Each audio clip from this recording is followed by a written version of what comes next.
Hello বন্ধুরা, কে কোথায় আছো? আসসালামু আলাইকুম। দেখো গরম গরম রসের ক্ষীর বা পায়েস যেটা বলো সেটা রান্না করতেছি। দেখো গরমে ধোঁয়ায় মোবাইলই হয়ে গেছে।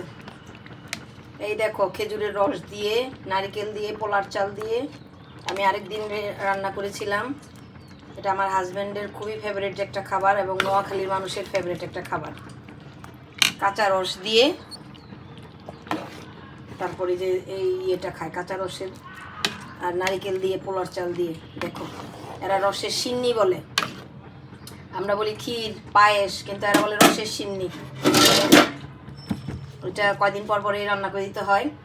ঘরে ফ্রিজে সবসময় আমার রস রাখতে হয় জাল দিয়ে। এই দেখো এখনও এখানে বোতলে রস আছে। এগুলো আবার এই সিজনে আবার 20 কেজির মতো রস জাল দিয়ে রাখবো। আমি আরেকদিন এই রেসিপিটা দিয়েছিলাম কীভাবে রান্না করে, আজকে শুধু তোমাদেরকে দেখাচ্ছি। আজকে আর রেসিপি দিলাম না। দেখো আমার ওইটা প্রায় হয়ে গেছে, এখন ঢেলে রেখে দিব। কার কার পছন্দ এই রসের সিন্নি, কে কে খাও? নোয়াখালী যারা তারা বুঝবা রসের সিন্নি কাকে বলে।